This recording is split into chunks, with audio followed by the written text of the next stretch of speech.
You're listening to an Airwave Media podcast. We took it all. We brought them to our land. An endless night, ember hot and icy cold. The rage of the earth. We made this curse. Carved it in the blood on our backs. We did not see. We could not, but she did. And in the end... What will I become? Senua's Saga. Hellblade 2. Play it now with Game Pass. Recorded in Chicago, Illinois, with your hosts, Ken, Matt, Neal, and Jeff. This is Triviality.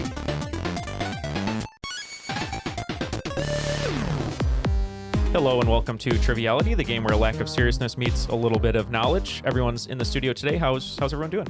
Oh, not bad. It's a beautiful snowy day outside. Yeah, it just snowed out of nowhere. Gentle, soft flakes. It is a soft slush. Mm-hmm. Yeah, I don't like the snow though. I'm annoyed. But how do you feel about it? You don't have to shovel. I don't have to shovel. That's right. I like looking at it. I just don't like being in it. Okay. Yeah, Jeff, you shovel. I do. I'm all right. This You're is okay? my first Noted recording of shoveler, 2023, and I've been under the weather since we went on break. So yeah, if he sounds a little muffly, he's wearing a mask today, so that's why. But we appreciate your caution. Safe. We appreciate your caution, Jeff. But also, I'm contractually obligated to be here. And hopefully there's like a little crack in his mask so that the smarts will come out, but just no virus or anything. Matt, you shovel as well. How are you feeling today? I'm good. Haven't had to shovel yet out in Maryland. It's been very nice. It's actually 50 and raining. So there's your weather update from the East Coast. Well, hopefully everyone enjoyed that, enthralling conversation about shoveling and snow. That's what we bring to you. We just started. No business like snow business. Yeah, there you go. We just had our 300th episode, which was super fun. So thank you once again to everyone who sent in questions. It was just nice to hear from everyone, and also to celebrate the fact that we got to 300. So we couldn't have done it without you. Yeah. And a lot of those submissions were Patreon supporters. So thank you to everyone who supports us on Patreon. You can join all of them at www.patreon.com/trivialitypodcast. And speaking of patrons, we have two patrons here today that we're excited to introduce. Our first guest is going to be hosting today's game. He's been on the show before. He has just endless Seinfeld knowledge. Of course, he's been on that episode, but he's been on other episodes as well. He's always a welcomed guest. Coming to us from Seattle, an Oakland 5 supporter on Patreon, Matt Coleman. How are you, Matt? I'm doing pretty well. It's early here this morning, but enjoying it. And also no snow here. This is another place that shuts down with any inclement weather at all. So enjoying it and excited to be here and hopefully have some decent questions for you all today. Yeah, welcome back. Why don't you tell us a little bit about yourself? Yeah, I live in Seattle. I'm an attorney here and originally from the Midwest, moved out here during the pandemic and still kind of getting used to the Pacific Northwest. It's a little bit of a culture shock from being used to being in the Midwest, but so far it's been an enjoyable experience. So great. Awesome. Well, yeah, thank you so much for coming back to us. We know we're going to enjoy your questions and we're looking forward to playing the game, but we need an extra competitor. Because Jeff is going to be scorekeeping today as he's under the weather. So we need someone to partner with Matt. And we have a very special guest coming to us from Beaverton, Oregon, a Rules Guy Impersonator on Patreon. We are excited to welcome Craig Teadtke. How are you doing, Craig? Doing pretty well, guys. How are you guys doing this morning? Doing wonderful. You're also on the West Coast. Got up early, and you told us that you had sort of an extra long day at the gym today. Is that right? Yeah, today was leg day at the gym, and so my legs are just a little bit tired, so I'm glad I'm sitting down and enjoying the rest of my morning playing some awesome trivia. And I hope you're okay for this, but today's trivia episode, we all have to stand. It's required. That's what Matt put in his rider. One of the answers requires squats, so. Oh, dang it. I was about to say no squats, but so I guess we're just getting a 0 on that one. And tell us a little bit about yourself, Craig. I live over here in Beaverton, Oregon, as mentioned, and been basically living in Oregon for the bulk of my life. I work overnights at an unnamed grocery store. They're not paying me to advertise them, so I'm not going to. And I just... If they want to pay you to advertise, they can throw some of that our way, too. We will definitely advertise for them. That would be great. I will make sure and let my bosses know and see if they get in touch with you. But otherwise, I just spend a lot of my free time either playing video games or Magic or just, indulging as much trivia as I can. Awesome. And speaking of patrons, we said thank you to all of our patrons. You're both patrons. We sent you an audio message. Is that right? Absolutely. And it was an amazing audio message. I didn't quite know what I wanted, and so I picked a category for audio message for all of you, basically making it dealer's choice. So that way everybody, if somebody wasn't feeling up to answering the question, like everybody had an opportunity and a prompt to do so. And the audio recording I got back was just chef's kiss. It was so perfect. Yeah. So if you guys are interested in receiving one yourself, that is at what level? The Rules Guy? That is at the Rules Guy Impersonator level, yeah. But yeah, and we can say whatever you want. We'll sing a song. We'll say happy birthday. We'll, I don't know, talk about tax help. Yeah, let's get weird. That's what we did most of the time. Exactly. Whatever you want us to do, we'll do it. We're Rickety Cricket from Sunny, basically. We'll do whatever you want for a nickel. That's why we're always on the corner over here, and we have our logo, and we're like, hey, what do you want? We'll give it to you. But yeah, maybe not. Just me. But we're excited for today's game. Matt, any preference on the rules read? Let's do Gilbert Godfrey. All right, let's hear the rules from Gilbert. Triviality Podcast is 2 rounds of 20 questions worth 10 points apiece. At halftime, there's a special swing round by this week's host. In the final round, players wager points they've earned for a chance to become the cream of the crop. I am the cream. So, Craig, you and Matt, our Triviality Matt, are going to be partnering today. What team name are you going to go with? So we're going to go ahead and go with the team name that I usually go with whenever during the rare times that I go pub triviaing, and we are going to be Talk Nerdy to Me. All right, and me and Neal, we want to bring a strong, aggressive presence today, so we're going to be Talk Gritty to Me. Talk Gritty versus Talk Nerdy. That's it. And Jeff, you're going to be keeping score, so let's go for it, Mr. Coleman. All right. We'll start off round 1, question 1. The category is cheating scandals. While 2022 was the year of the cheating scandal in sports and games, 4 years earlier, the number 1 rated player in this game, Geir Helgelmo of Norway, was stripped of his titles and incurred a 1-year suspension due to testing positive for synthetic testosterone, even though it was deemed not to be performance enhancing. What is this game whose origins date back to the 15th century and whose modern form is thought to draw its origins to British soldiers during the Crimean War? So, Neal, what do you think? Like a board game? Since it's not like technically performance enhancing? I suppose you're thinking it's Or we were talking about tug of war earlier. Do you want to just say tug of war? I'm thinking of something weird, like it's got to be something weird. Yeah, I was thinking something really strange. Yeah. Let's say tug of war. Okay. Maybe it's a Squid Game sort of situation.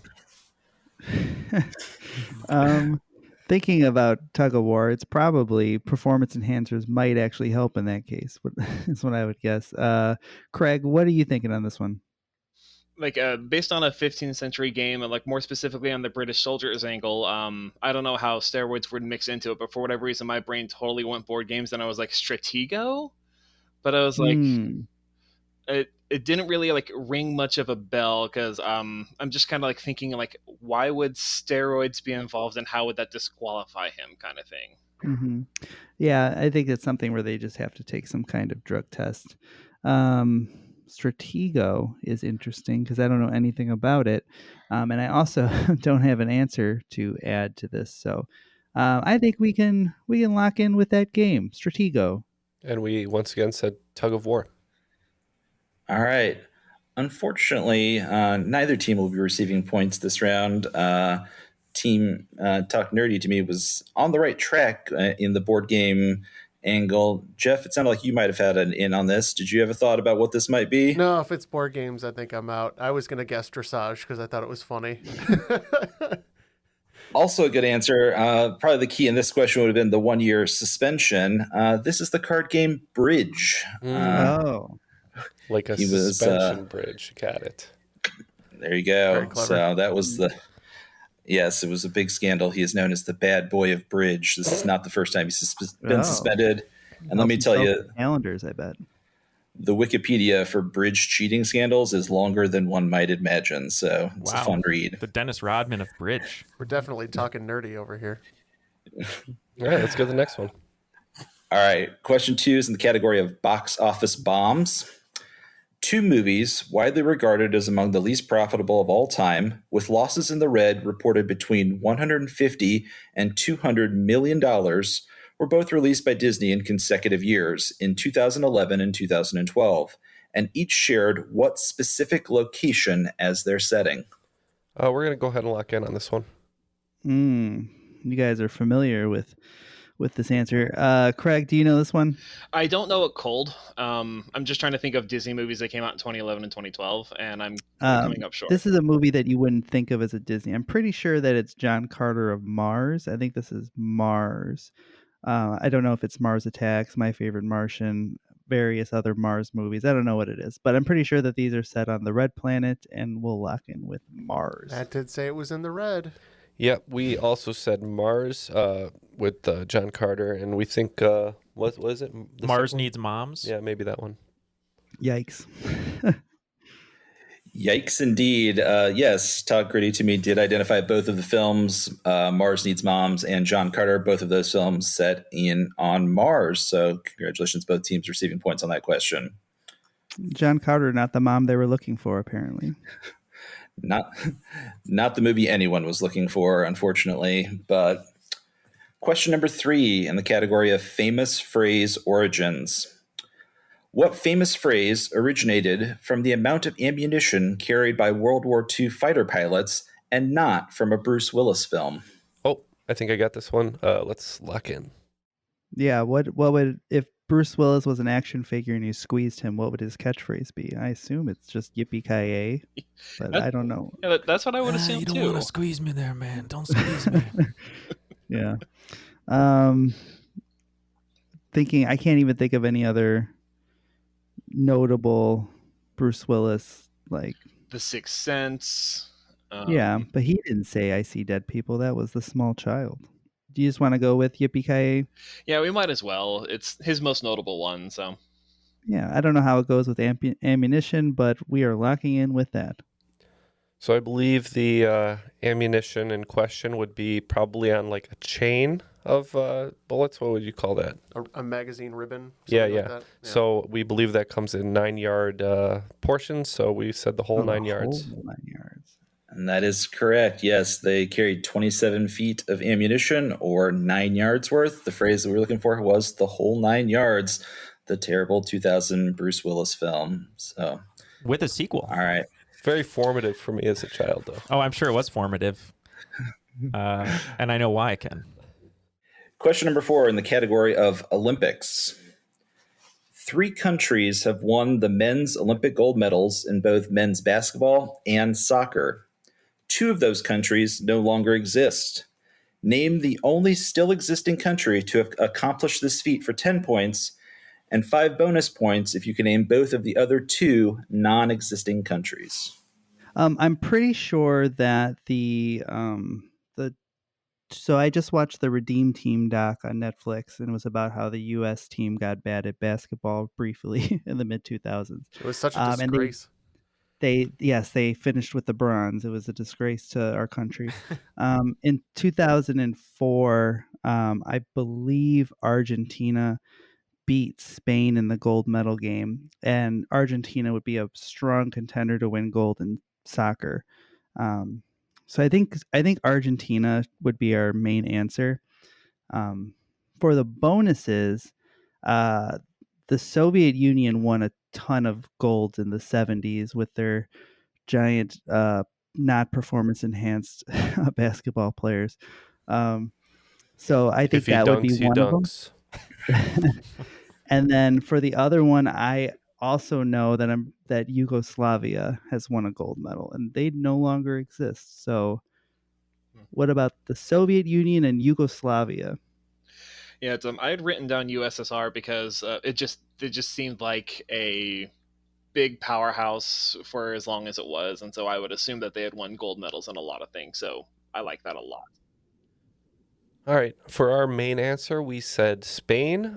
We said USSR for a bonus. And whenever I think of countries that don't exist, the first one that just comes to mind is Yugoslavia. So we said that as well, based on no knowledge whatsoever. All right. That'll be full points to Team Talk Nerdy to Me. The main answer was Argentina.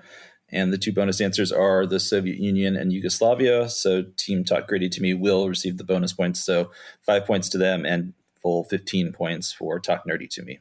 All right. Good job, guys. So we'll take that. Very for sure. well. All right. Question number 5 is in the category of media coincidences. A Nightmare on Elm Street debuted on the weekend of November 11th, 1984. What aptly named song reached number 1 on the Billboard Hot 100 that same week? The first of 3 number 1 songs for the group who recorded it. All right, I think we're onto something, so we are locked in.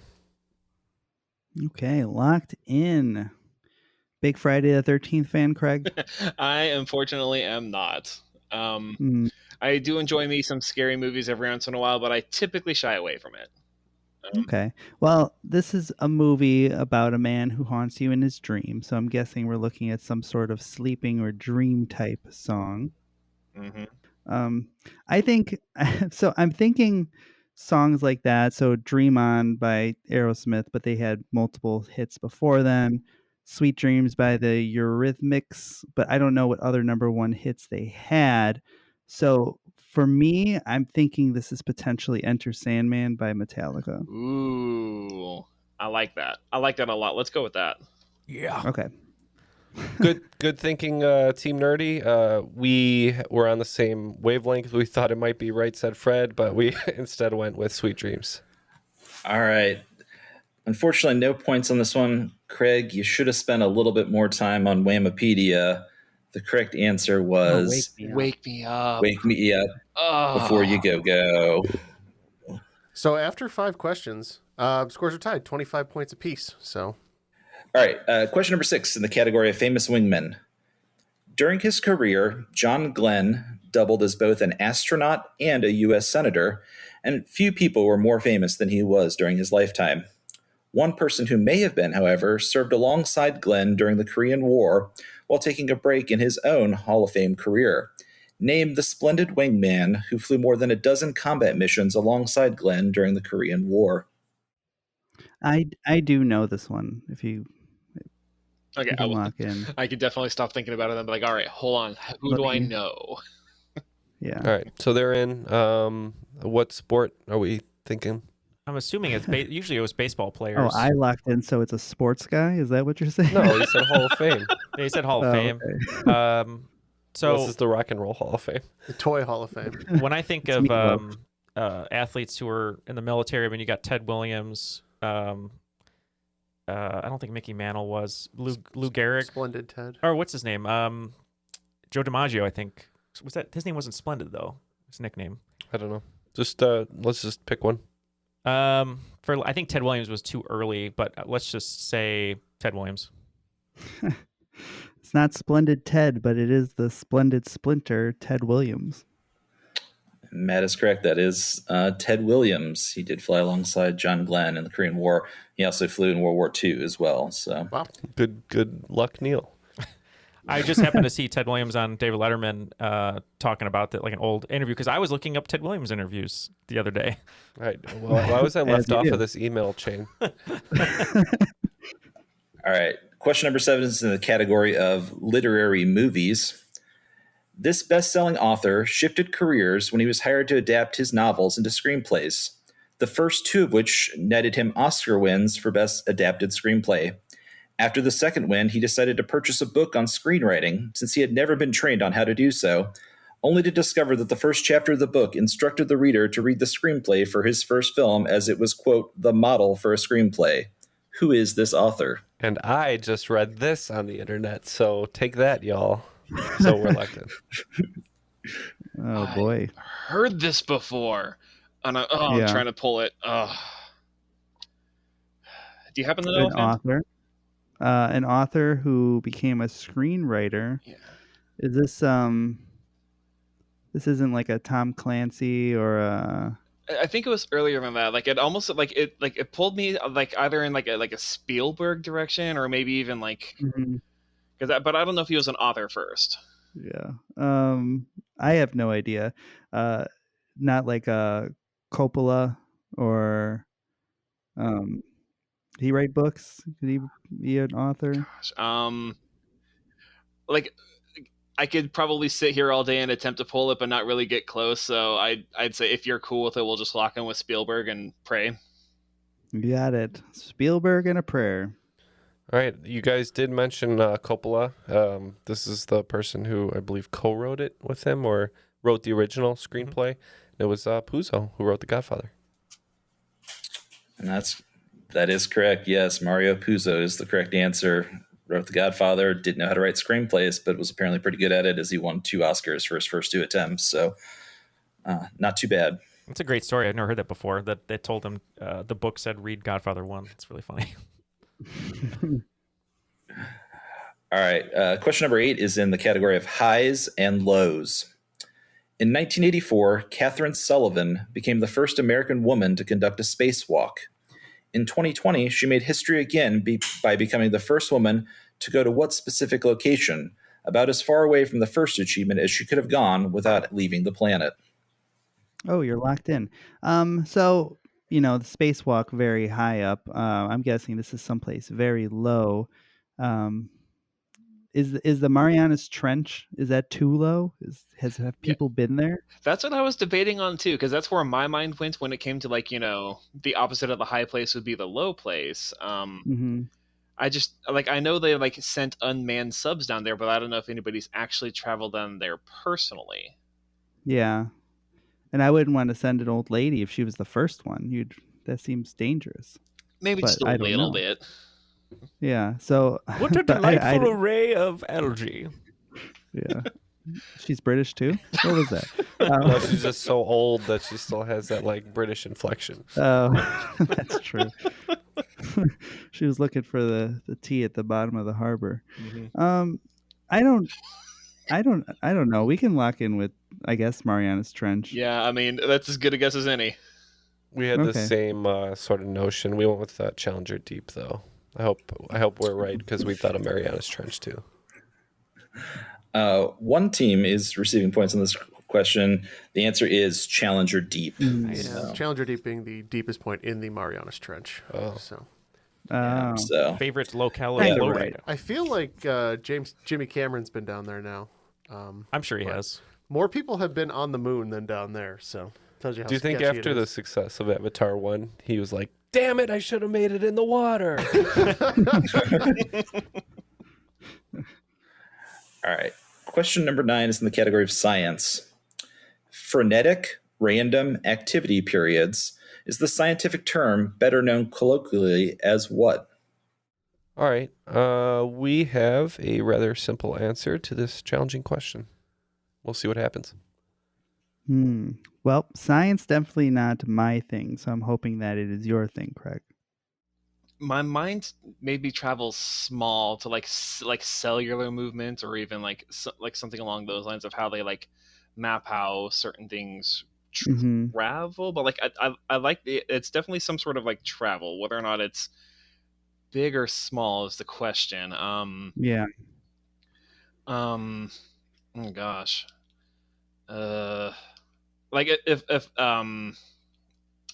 If I had to take a swing at it, I would definitely lean more towards the cellular side of things, be just track how cells move, or more specific, or if we wanted to be more specific, how bacteria or viruses move or spread through a body or something like that. Okay. So you want to say a virus or a rate of infection? Rate of infection. A virus spreading. I don't know. Okay. I was initially thinking quantum physics, but Neal was thinking maybe it's to do with brain activity. So we said dreams when you're sleeping. It kind of does have to do with brain activity. It happens to my puppy a lot. Yes, Jeff is on the right track here. This question was inspired. I just got a new cat a couple of months ago. Oh, congrats. These are the scientific term for the zoomies. Oh. because apparently there's a scientific term for everything that happens. So Zoomies is a lot cuter than frap. My dog likes to frap outside. He fraps inside. Yeah. Right. I hope he doesn't frap on the bed. It's not good for any of us when he does that. Hopefully no foam. Next question. all right, last question of the first round. Question number 10 is in inventors and inventions. William Mitchell was a food scientist who helped develop, among other things, Cool Whip, Tang, and in 1956, while attempting to create a self-carbonating soda, he invented and later patented what candy that would go into production in the mid-1970s. Mm-hmm. All right, we're locked in. A candy. Interesting. And he was attempting to make a soda at the time. Or something fizzy. Would this be maybe like Pop Rocks? Yeah, I mean that's. I was starting to think along those lines. I was like, all right, so what's something that like pops in your mouth? I'm like, oh, Pop Rocks. Yeah, like he was attempting to add it to create the carbonation, and he decided they were tasty. Don't drink it or don't eat it with soda, because your body will explode. You will explode. Yeah, that's what happened to Mikey from the cereal box, from what I remember. So you're just gonna burp a lot. You're not gonna explode. Rip Mikey. Yeah, I'm good. We can lock in with Pop Rocks. Enough with your fake news, Jeff. I agree. There's always kids on the playground that were like, let's go find a bird and get Pop Do you Rocks think and they soda. would sell something that would kill you if you drank it with soda? I mean, they sell a lot of things that kill us over a very long period of time, but not nothing right that away. would just like. Yeah. All right. Yeah, we said Pop Rocks. Yes, that is correct. Both teams are correct. The answer is Pop Rocks. Fun fact, his daughter was also a food scientist, which was a field that I didn't really ever think existed until this category. And she helped develop almond and rice milk. So successful family all around. Was killed by Pop Rocks. Tragic case of Pop Rocks and soda. Yeah. Food science is amazing. Not yet, at least. I'm constantly interested in how they create flavor profiles that like mimic other things. It's crazy. I'll give you a flavor profile. How about you give us the scores? All right. Well, giving you a little flavor of what's going on in this game, Talk Nerdy to Me is in second place with 45 points. But with a 20-point lead, Talk Gritty to Me at 65. Delicious. So, second place. All right. All right. Yeah, that's right. Everyone gets the silver medal here. At least. So what's going on in the swing round today? Well, aptly, the title of this swing round is Sometimes Second Place is Best. For this round, most good trivia players are good at memorizing the number one thing on a list of particular facts. For this list, though, I want to test your ability to know what comes second on those lists of common trivia facts. So I'll give you 2 points if you can name what's number one on the list, but 5 points for each one if you can name what comes second. So, for example, if I said most populous country, China would be number one. It would be worth 2 points. India is number two and would be worth 5 points. As a note, none of these are trick questions where the same person or thing could both be first and second. Okay. If that were the case, I'd be looking for the next distinct thing on the list. Okay. So there'll be 10 of those, possible up to 50 points total. All right. Number one is the first people to circumnavigate the globe. Number two, signed the Declaration of Independence. Number three, distinct players to hit 50 home runs in a single season. Number four, gymnasts to receive a perfect 10 in the Olympic Games. Number five, top grossing Best Picture winners, not adjusted for inflation, either domestic or worldwide. The answer is the same either way. Number six, largest animal on Earth. Number seven, fastest land animal by top speed. Number 8 is tallest mountains in North America. Number 9, most populous cities in Alaska. And number 10, longest Shakespeare plays by number of words. All right. Well, we have our work cut out for us in the swing round. We will consider these and we'll be back. We took it all. We brought them to our land. An endless night, ember hot and icy cold. The rage of the earth. We made this curse. Carved it in the blood on our backs. We did not see. We could not, but she did. And in the end... What will I become? Senwa Saga, Hellblade 2. Play it now with Game Pass. We are back with our answers. How do you think we did, Neil? I'd say so-so. I think we're taking some lesser points. Yeah, but I think we're taking the guaranteed points, hopefully. Okay. And let's go ahead and get the questions one more time. We'll see how we did. All right. Number 1 is people to circumnavigate the globe. We took the safe bet on this one, said Magellan. Yeah, we tossed around Sir Francis Drake as the second one, but we ended up locking in with Magellan. And Magellan is correct for 2 points. And Matt, you should have gone with it. Sir Francis Drake would have been the 5-point answer. Oh, man, that would have been a good pull, too. Circumvented the 606, Matt. Come on. Yeah, I know. Number 2 is people that signed the Declaration of Independence. We just went with TJ on this one. We decided to go it a little bit braver this time. We were thinking second president, second signer, so we locked in with John Adams. Unfortunately, no points on this one. The first person to sign the Declaration of Independence was John Hancock. And the second person, if you're a West Wing fan, the namesake of the president there, the person was Josiah Bartlett.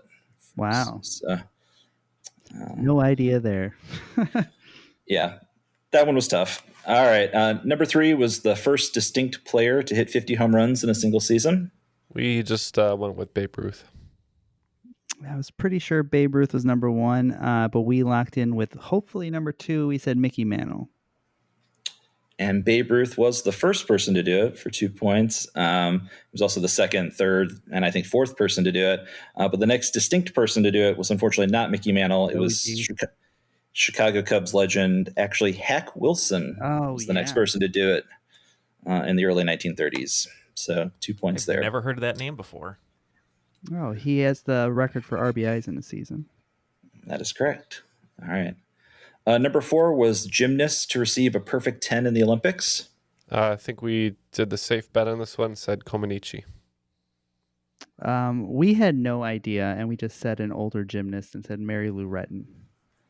Mary Lou Retton did receive a perfect 10 in the 1984 Olympics. Unfortunately, was not the first or second person to do it.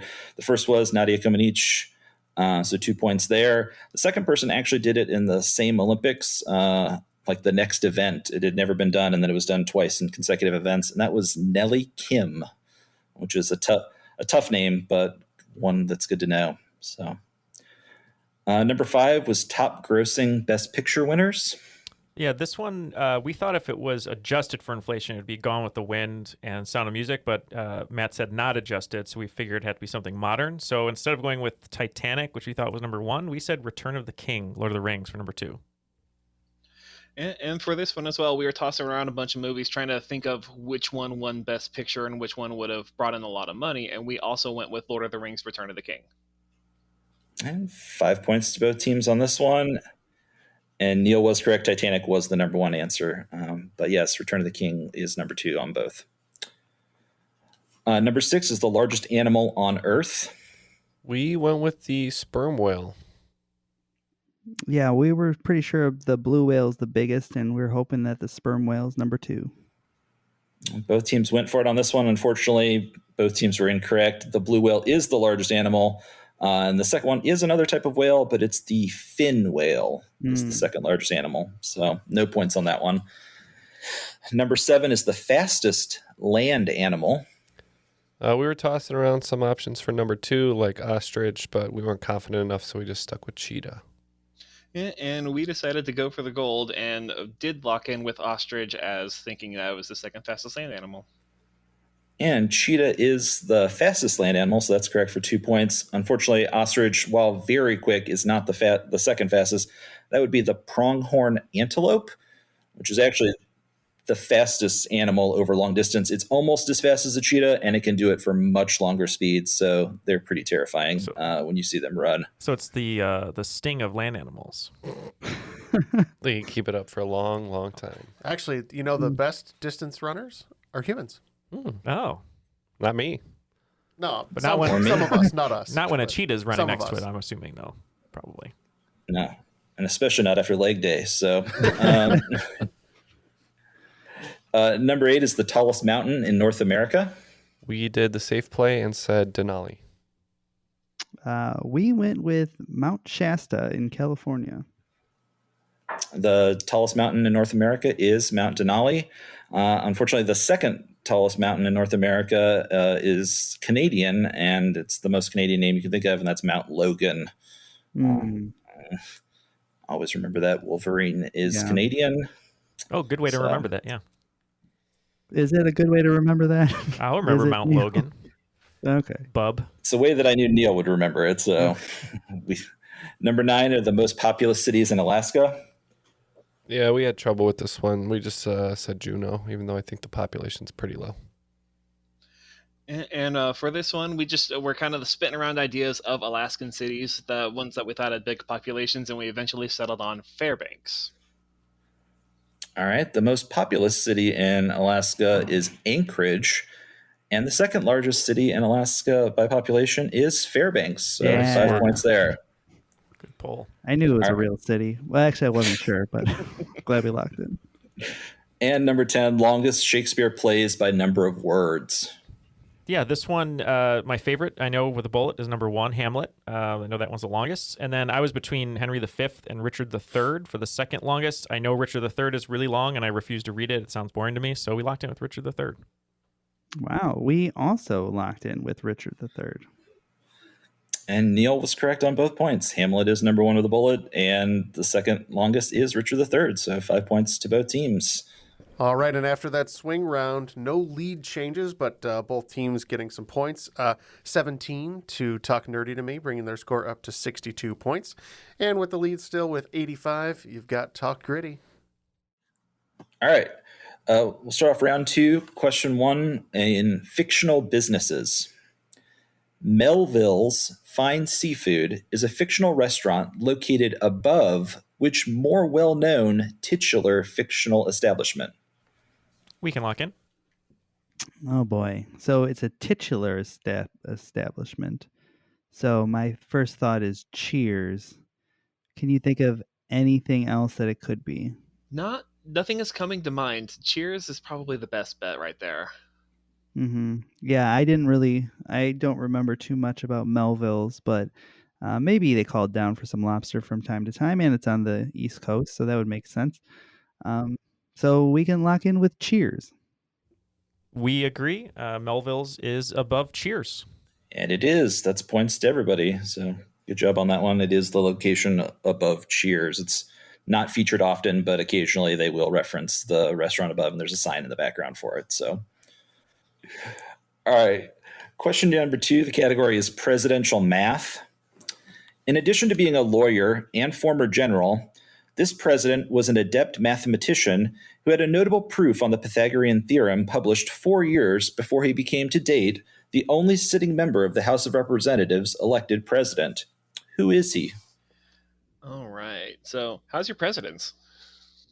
I don't know too much about presidents, and I don't know anything about presidents who are good at math.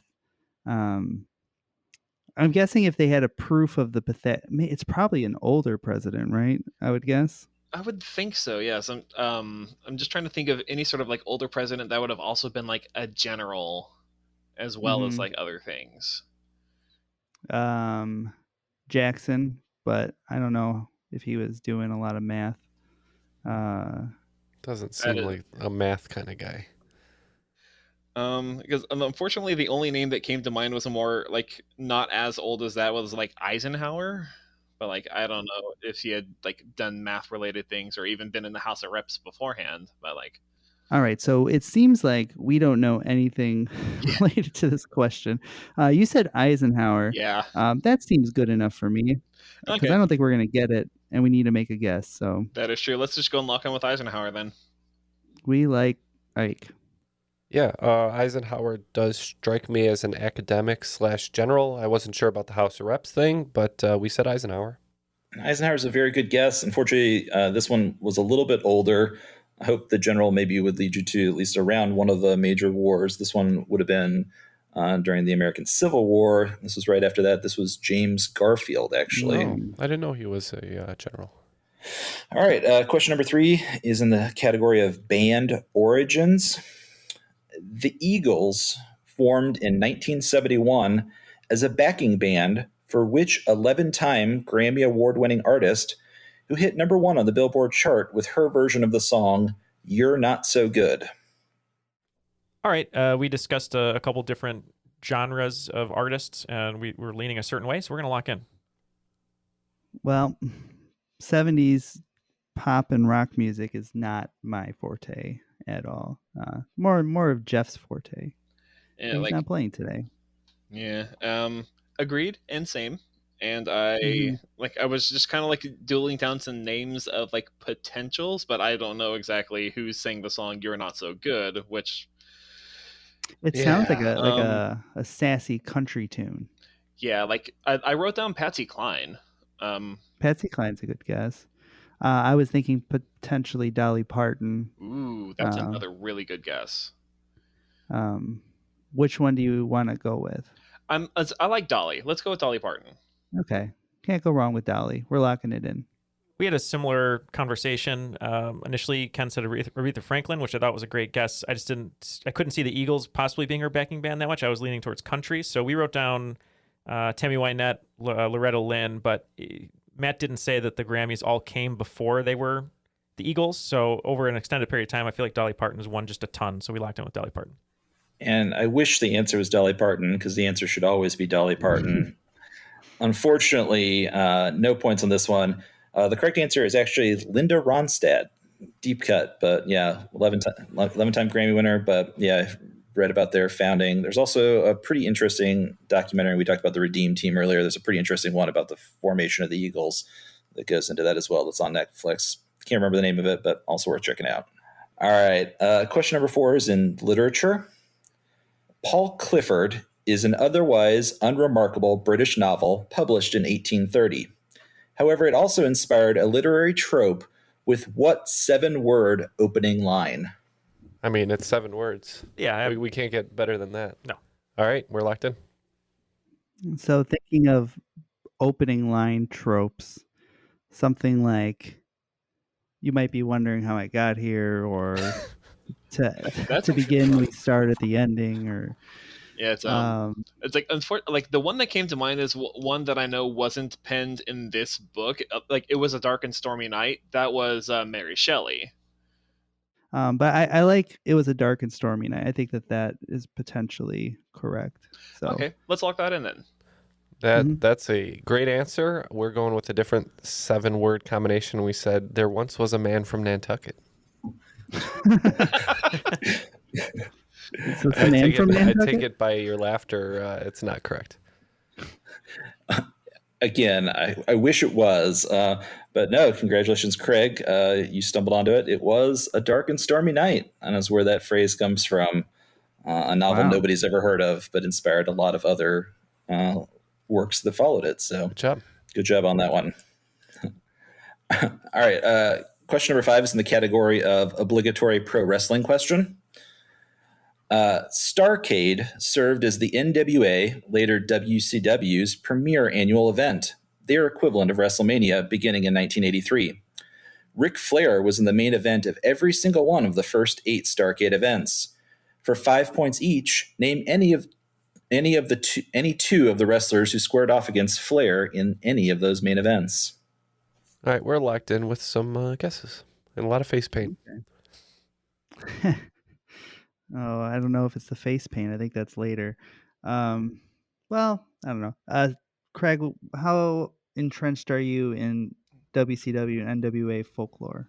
Not as entrenched as I should be. I recently had embarked on a project for myself to start watching all the WrestleManias and all the Royal Rumbles, but unfortunately, that is not WCW. So right, the best I'm doing is pulling names out of a hat. Okay. Do you have any that you're leaning towards? Vader is always a big one. I don't know if he actually wrestled for WCW because I know he was WWF. Pre Stone Cold, stunning Steve Austin. I remember did a couple King of the Ring things like that. Yeah.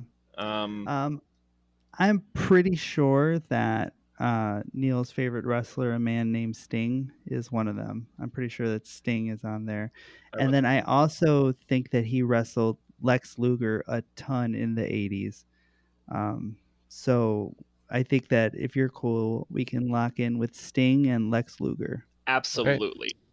Well, we picked the man with the most staying power, and that is who? Sting. And also Ultimate Warrior, just as a guess. All right, so that'll be full points to Team Talk Nerdy to me. Both Lex Luger and Sting were correct answers. You also could have said Rugged Ronnie Garvin, Dusty Rhodes, or Harley Race were all acceptable answers. And I also probably would have taken Craig's answer of Vader as a potential answer because he was also in one of the main events later on. So that's full points for Talk Nerdy to me and 5 points for Talk Gritty to me. All right, so after the first 5 questions in round 2, Talk Nerdy to me made up quite a bit of ground with double the points of their competitor. They added 30 to their score, going to 92. And you guys over at Talk Gritty added 15, going to an even 100. So pulling much closer to being anyone's game. All right, that brings us to question number 6. The category is poker. Texas Hold'em has become the most popular poker game in pop culture thanks to its depictions in movies like Rounders and countless hours on late-night ESPN. What less popular Hold'em variant, named for a Midwest city, sees each player receive 4 whole cards rather than the 2 in Texas Hold'em? Yeah, nothing there, Craig. I don't know if that sums it up pretty well, but like, you're folding your cards here. I knew Texas Hold'em. Like the turn on the question hit, and I'm just like, I'm out. Yeah, if the answer wasn't turn, river, etc. I've watched a ton of World Series of Poker in the late 90s, early 2000s when it was all over ESPN. You got your 5-card stud and some of the other variations that they have. And I think that this one is called Omaha, which would be a Midwest city, and Peyton Manning's favorite brand of steak. So we are good with locking in with Omaha. I had a feeling Matt might connect all that. Yeah, I'm pretty sure they're right. Couldn't pull that in the moment. We just said Kansas City. Matt is correct. The city I was looking for there is Omaha.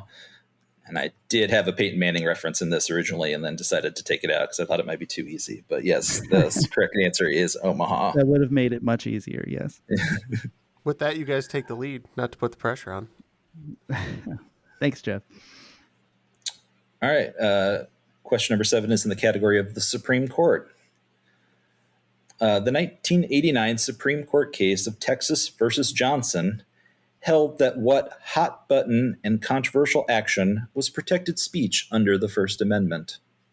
I'm like, the thing that popped to mind was like, was this the time that the Supreme Court ruled that freedom of expression was also freedom of speech and people were allowed to wear what they wanted to wear? You think it could be about fashion? Yeah, potentially. Like, or like somebody like essentially not wearing like dress code either to school or to work or something like that and got dinged, and then so they sued back being like, I'm allowed to wear what I want kind of thing. I was originally thinking, because this is when talk shows were becoming popular, but I don't know what that would be. Or maybe it's like, the like satire. Larry King. Yeah. Oh, satire. Like if satire was like ruled as like freedom of speech kind of stuff. Yeah, I like that. Let's go with that. Satire's freedom of speech. Yeah, let's do that. Okay, we thought this wasn't technically speech, but again, an action, and we said flag burning. Yes, and Team Talk Gritty to me did pick up on what a hot button issue that could be. Would also be politically controversial in Texas. It is flag burning. Craig, I think the case that you were thinking of where students could wear whatever they want, that's Tinker versus Des Moines. And the satire case would have been about Larry Flynn versus Hustler magazine, which may be the only things I actually remember from law school. So putting that to good use here. There you go.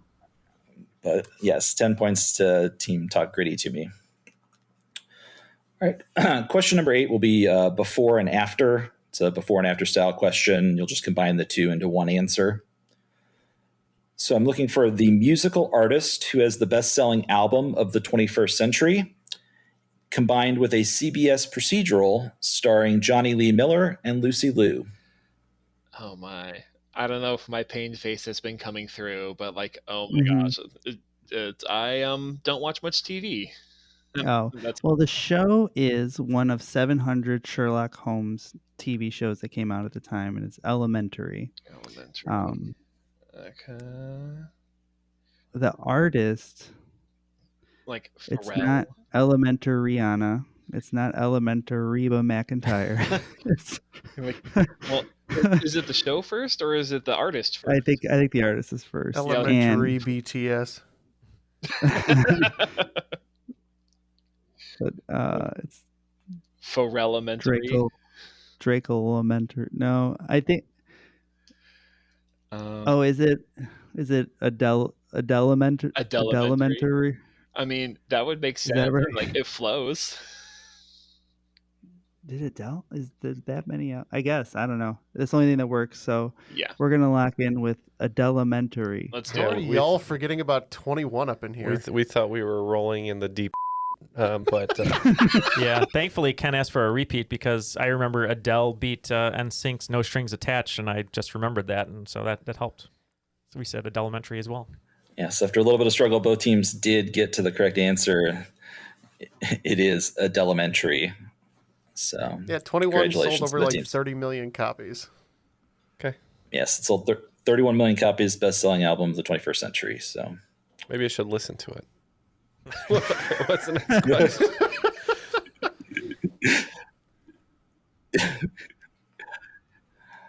All right. Question number 9 is in the category of presidential succession. Joe Biden is the current president of the United States, and Kamala Harris is the vice president. For 5 points each, name the 2 individuals who are next in line in the order of presidential succession. And again, I want their names, not the titles that they hold. This is as of mid-January 2023. So just to timestamp this. Now, I believe they just finally officially possibly made this person the third in line. After about 6,000 votes. Oh my so gosh. This is McCarthy. McCarthy, yeah, that is absolutely right. Yeah, because he's speaker now. A little spooky. Speaker. A little spooky to think about. And now, fourth in line, I believe, is the president pro temp of the House. You've got a little more insight than I do because I thought it was Secretary of State next in line. I'm like, oh, that's not right. After 5, it just goes straight to Kiefer Sutherland, like the Kiefer Sutherland. Yeah, you could do worse, and have. Okay, so we're good. We're good on number 3, McCarthy, right? We're good there, and we have no idea who the fourth person is. So let's go with his dog Major. Done. All right, we said Kevin McCarthy, the Speaker of the House, and then we went with the Senate Majority Leader Chuck Schumer. Assuming he's also the President pro tempore of the Senate. All right. Well, both teams were correct. The Mr. O for 15, Kevin McCarthy, is the Speaker of the House and third in line for the president somehow. Neither team was correct, though, on the second half. Matt, you were right. It is the President pro tem of the Senate. And this person, I even voted for them this year and didn't know they were fourth in line for the presidency, and that is Washington Senator Patty Murphy.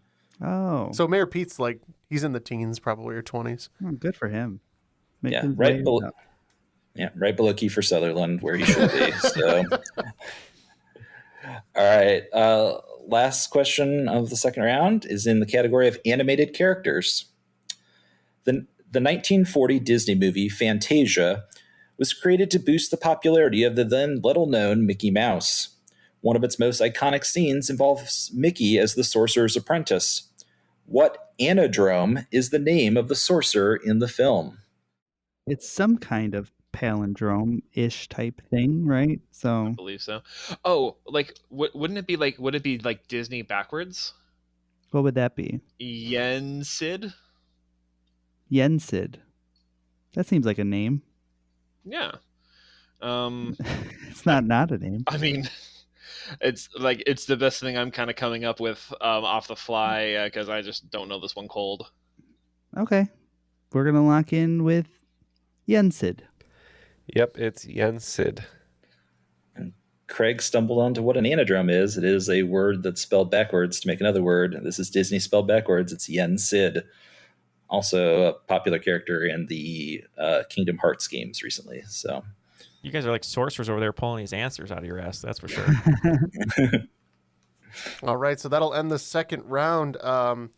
For a brief moment, one question of glory. Talk Nerdy to Me had the lead, but they have since relinquished it. The scores are still very close. Team Gritty in the lead with 135 to 127, so only a 8-point separation. All right. The categories for the final round are The Day the Music Died, Video Game First, Old Blue Eyes, Old Timey Baseball, and Current Events. All the wagers are locked in. We are going 30s all the way down, except for the baseball question, because screw that. And you guys are all over the map, so you'll just say your wagers as we go. Let's get the questions. All right. Question number 1 in the category of Day the Music Died. What artist, the bass player for Buddy Holly, avoided being part of The Day the Music Died by giving up his seat on the plane to the Big Bopper, opting to take the bus, to which Holly reportedly told him he hoped the bus broke down, to which this artist replied, "I hope your plane crashes." Who was this individual whose lengthy career included 11 number 1 country music album number 1s? All right. Question number 2 in the category of Video Game First. The 2008 release of the game Burnout Paradise represented a unique change in the video game industry when it featured what type of content? A first for a video game. 17 other games released that year would also feature similar content. What was it? Question number 3 in the category of Old Blue Eyes. On May 14th, 1998, Frank Sinatra was rushed to the hospital with complications from a heart attack and would pass away shortly after reaching the hospital. Despite being an icon of the entertainment industry, news of his passing were slow to reach a wide audience as millions of Americans were focused on what other event occurring on the same night. Question number 4 in the category of old-timey baseball. The 1926 World Series between the New York Yankees and St. Louis Cardinals featured multiple first-ballot Hall of Famers and all-time greats playing in a classic 7-game series. The series is perhaps best known, however, for how the final out was recorded. The only World Series to end in this manner. Which player was the final out of the series, and how was it recorded? And finally, category number 5 in current events. Democratic California Congressman Robert Garcia made history as the first LGBTQ immigrant member of Congress in January. He made further headlines when he was sworn in on what rare item borrowed from the Library of Congress that he described as symbolic of the values he hoped to emulate in Congress. All right, we have our questions. We'll be right back after these messages and see who takes the cake today. And we are back with our answers. We'll see how it goes. I think it's a little bit hit and miss, but yeah, let's go for it. All right, on question 1, we were looking for the person who gave up their seat on the plane the day the music died, and unfortunately, their last words were, "I hope your plane crashes." Who was this country music legend? That's got to feel good. Yeah, we bet 30 points on this one. We had trouble coming up with it, and we said what? I just said Medlin. I don't know if that's the Bears equipment manager, but it sounded familiar to me, so I said Medlin. We wagered 10 points and kicked around a bunch of different country Georges. George Strait was one I was thinking about for a long time, but I think it might actually be George Jones. So we locked in with George Jones. 2 good guesses. Unfortunately, both are incorrect. I heard the right answer, but it was not gone with. The correct answer was Waylon Jennings. All right. Question number 2 is in video games, and it was asking what content was first included on the 2008 game Burnout Paradise, which was a major change for the video game industry. For another 30 points, I think we're saying DLC. That was D-Baz Left Eye in Chile. We wagered 30 points. Craig, what did we say? We also agree and said downloadable content. Again, unfortunately, both teams are incorrect. DLC was a good answer. I looked it up as it was going on. It looks like the first DLC was actually way back in 1997. The keys here were 2008 and a major change. This was the first time that a candidate bought political ads in a video game. Oh. There were Obama '08 video game ads in Wow. Burnout Paradise. Apparently, the head of EA Studios was a big Obama supporter, and so 17 other games would later feature billboards. Unsurprisingly, John McCain opted not to advertise in video games. Question number 3 was on old Blue Eyes, and I want to know what else was occurring the night that Frank Sinatra died that overshadowed his death in the news. Yep, this one for someone who's a fan of both things. It was a good night, but it was a hard night, so it was kind of evened out. We said the series finale of Seinfeld for 30 points. That makes sense. We wagered 10 points, and we could not figure out what would have been happening that night. We thought this might have been when Phantom Menace came out, so that's what we said. Yes, I couldn't make it an entire game without asking at least one hidden Seinfeld question. This was the series finale of Seinfeld, and in fact, so many people were watching the series that according to the ambulance, they made it to the hospital in record time because there was nobody on the road at the time. Did not help, and ultimately, yeah, it was the series finale of Seinfeld. 80 million people were watching that night. Question number 4 was in the category of old-timey baseball, and I wanted to know in what unusual and never before done way was the final out recorded in the 1926 World Series. We wisely wagered 0 points on this one, and we said that this player was picked off, and that was Muddy Shoes Frankie Frankel. Oh, legend. He batted .217 that season. We wagered 15 points, and we went with caught stealing, and we believe that this was Mr. Baybert Ruth. Muddy Shoes was infamously picked off in the 1925 World Series. The 1926 World Series, however, was the unlikely event that Babe Ruth was caught stealing second base to end the World Series. So good job, Matt, on that one. Is picked off the same as caught stealing? If you had said Babe Ruth, they're slightly different. Why, if you're a coach and you have Babe Ruth on your team, why are you telling him to steal? Just let him hit home runs and not run. Like, what are you doing? He had a cigar in his mouth at the time and a whiskey in his other hand. It was amazing. And the final question in the category of current events, I wanted to know what Democratic California Congressman Robert Garcia was sworn in on this year when he took his seat in Congress. Yeah, we wagered 30 points on this one. I didn't realize until recently that you could swear in on whatever you wanted. So for our crop drop, we'll have to talk about what we would swear each other in with. But we said it was Superman's first appearance. I believe it's Action Comics #1, but just for sake of Jeopardy rules or whatever, we're going to say Superman comic. We wagered 20, and Craig, what did we end up saying? We had a very similar thought process as well. We were thinking about something that would make a statement if you swore in on it, and we also leaned towards comic books, and we locked in with Action Comics #1. But yeah, if we would have thought about it, we might have gone a little bit more vague. And I'm fine either way. Not going to be picky on this one. The correct answer is Superman's first appearance. It was borrowed from the Library of Congress. They very carefully brought it out with many security guards and then quickly took it away after it was over. Garcia said that Superman, as a fellow immigrant, represented the values of truth, justice, and the American way that he hoped to embody. So, a little bit of positive politics, which is a rarity in this time and age. So congratulations both teams on getting that one correct. All right, so the final round was the decider here. Scores didn't change a heck of a lot. In fact, the leader of this game stayed dead even with 135 points. Talk Gritty to Me, you are today's cream of the crop with 135 points, just narrowly edging out the team of Talk Nerdy with 112. Feels good to be cream of the crop. The cream of the crop. Finally, yeah, it does. We've been expired for so long, and we got some fresh cream. Yeah, we let you get one. That's okay. Thanks, guys. But you guys played admirably. I hope you guys enjoyed yourselves. Oh, absolutely. And Craig, we really appreciate you joining us here today and hanging out. We loved that you enjoyed the message that we sent for you for being a patron. But any final shout-outs? Anyone you'd like to say hello to before we let you go?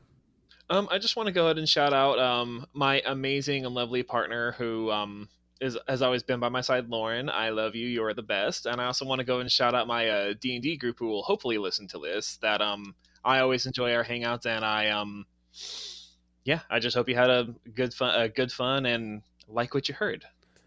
Man, what a lucky man. He's got a loving partner and a consistent D&D group. That's the whole package right there. A man can dream. And he's- Do you have a band too?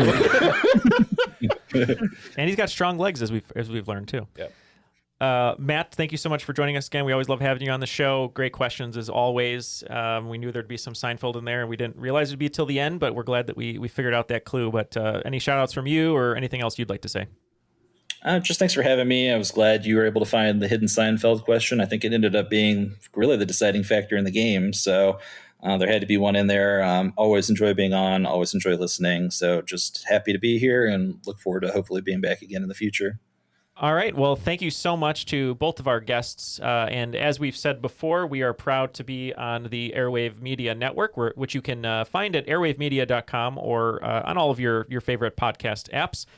There you can check out some great shows like The Age of Napoleon, The Art of Crime, or Bro History. So for Ken, Jeff, Matt Coleman, Craig, my name was Neal, and that was Triviality.